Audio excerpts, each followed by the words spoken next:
Hi guys, welcome to my channel. This channel का नाम है on academy students. This channel is only meant for MSc students जो कि botany subject में MSc करना चाहते हैं, उनके लिए ये चैनल है। सो जल्दी से इस चैनल से आप लोग जुड़ जाइए और इस चैनल को रेगुलरली वॉच कीजिए। तो फटाफट से चलिए वीडियो को स्टार्ट करते हैं कुछ फंडामेंटल टर्म्स के साथ। आप लोगों को अगर अच्छा लगे तो लाइक कर दीजिएगा। तो आज का टॉपिक होने वाला है morphology of flowering plants. So morphology of flowering plants हम आज पढ़ेंगे कोई बेसिक सा टर्म्स जो कि होने वाला है बहुत ज़्यादा इंटरेस्टिंग, जो कि हमें मतलब रोज़मर्रा ज़िंदगी में काम आएंगे ये ऐसे टर्म्स। और उसके साथ हम पढ़ेंगे कुछ फ्लोरल डायग्राम्स, मतलब फ्लोरल डायग्राम्स नहीं, फ्लोरल फार्मूला पढ़ेंगे उसके साथ, ताकि हमें समझने में आसानी हो। तो हम चलिए थोड़ा सा फ्लावर कैरेक्टरिस्टिक्स आज पढ़ लेते हैं। अगर आप लोग डिटेल्स में इसे पढ़ना चाहते हैं तो फिर मेरा मानना यह है कि आप लोगों को मतलब बेसिक अगर टर्म्स से आप लोग जुड़ना चाहते हैं तो आप लोग +2 साइंस जो आता है ना CHSE उड़ीसा का, आप लोग उसका फर्स्ट ईयर बुक्स फॉलो कर सकते हैं या फिर NCERT बुक भी आप लोग फॉलो कर सकते हैं।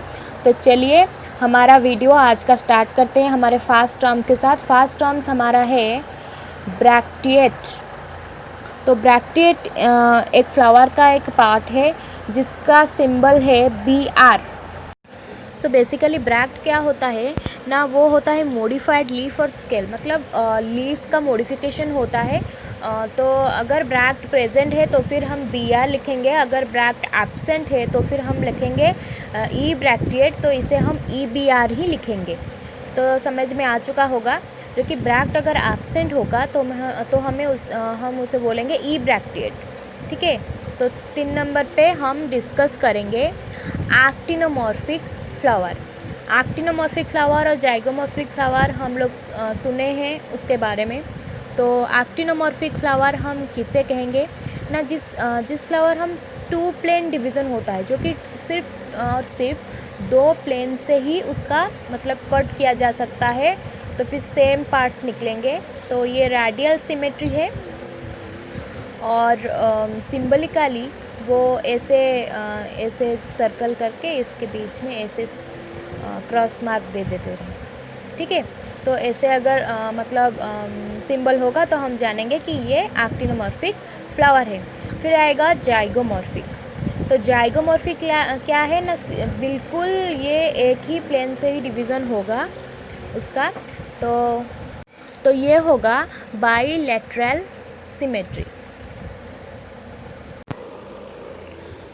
सो इसका सिंबल होने वाला है जैसे परसेंटेज होता है वैसे ही, बट कुछ बुक्स में वो अलग सा होता है, तो आप लोग थोड़ा सा कंफ्यूज ना होके ऐसे आप लोग देख लीजिएगा। 3 तरह की मैंने ड्रॉ कर लिया है। तो 5वां हम जाएंगे सेक्सुअलिटी के ऊपर। तो वो होगा बाइसेक्सुअल फ्लावर।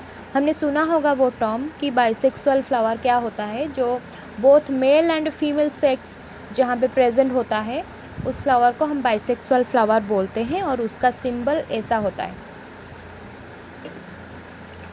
फिर जाएंगे टर्म्स पे यूनिसेक्सुअल। तो यूनिसेक्सुअलिटी क्या होता है, आइदर मेल फ्लावर होता है और फीमेल फ्लावर होता है। अगर मेल फ्लावर होगा तो हम उसे बोलेंगे स्टैमिनेट फ्लावर, इसका सिंबल यही होगा। अगर फीमेल फ्लावर होगा तो हम बोलेंगे पिस्टिलेट और उसका सिंबल मतलब फीमेल होगा तो इसका सिंबल ऐसे होगा, ऐसे नीचे स्टार मतलब प्लस का साइन होगा। फिर हम आएंगे अपने अलग से अगले टर्म पर, 7th टर्म पर हम आएंगे जो कि होगा कैलिक्स। सो कैलिक्स हम लोग जानते हैं फ्लावर का 4 होल में से एक है, तो वो सिंबलिकली रिप्रेजेंटेड होता है K पे। और individual part of calyx are called sepals. तो नंबर ऑफ सेपल्स लिखा होगा K के नीचे ऐसे।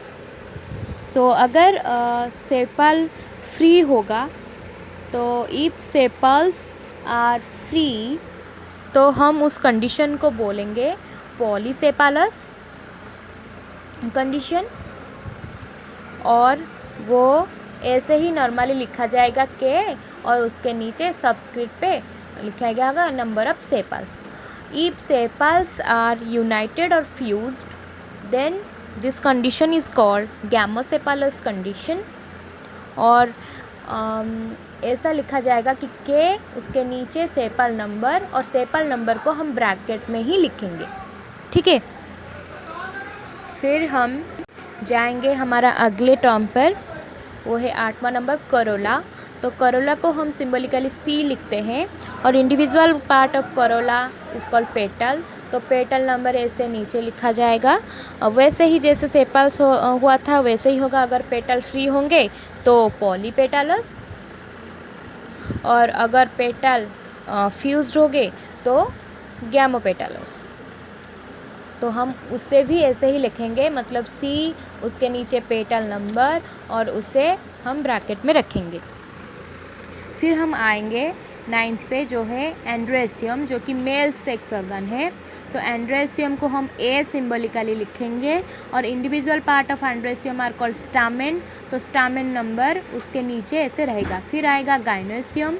तो गाइनोसियम को हम सिंबॉलिकली जी लिखते हैं, और गाइनोसियम का इंडिविजुअल पार्ट को भी हम कार्पेल कहते हैं. तो कार्पेल नंबर वैसे ही जी के नीचे लिखा जाएगा. यहाँ पे एक और एक्सेप्शन है, अगर ओभारी सुपेरियर होगा, मतलब हाइपोगाइनस कंडीशन होगा, तो उसका स्ट्रक्चर कुछ अलग सा होगा. Hypogynous condition, then it will be G, उसके पास कार्पेल नंबर रहेगा, और जी के नीचे एक लाइन ड्रॉ किया जाएगा.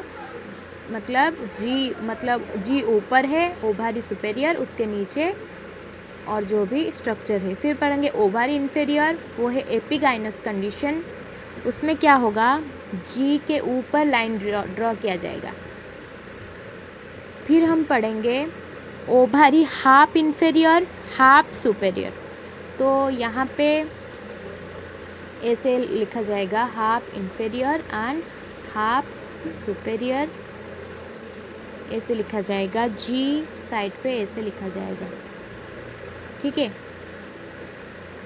फिर हम पढ़ेंगे और एक टर्म जो है पेरियांथ. तो perianth instead of calyx and Corolla हम लोग उसे लिखेंगे पेरियांथ. तो पेरियांथ को बेसिकली कलेक्टिवली वो है कैलिक्स एंड करोला. उसे सिंबॉलिकली हम पी भी बोलते हैं. तो individual part of perianth is called tepal.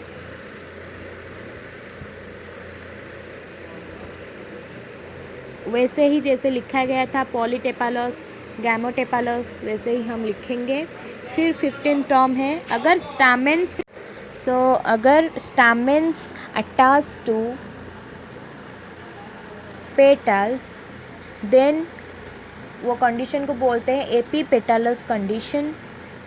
और उसे ऐसे ही लिखा जाता है कि पहले हो गया कैलिक्स, फिर हो गया करोला, और फिर एंड्रोसियम, फिर गाइनोसियम.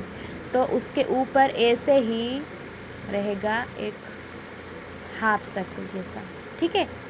तो ऐसे कंडीशन को हम एपीपेटलस कंडीशन कहते हैं. तो आशा करती हूँ कि आज का क्लास आप लोगों को अच्छा लगा होगा. अगर अच्छा लगा है तो प्लीज़ मेरे चैनल को लाइक कर दीजिए और चैनल को सब्सक्राइब कर लीजिए. और जो भी कुछ टर्म्स और बाकी रह गया है वो सब हम दूसरे क्लास में, मतलब जो कल से हम फैमिली डिस्कस करने वाले हैं, तो उसमें हम डिस्कस करेंगे. बीच बीच में जो भी टर्म आएगा, अगर अच्छा लगे तो प्लीज़ लाइक एंड सब्सक्राइब कर लीजिए. फिर से बोल रही हूँ, thank you so much. Bye bye.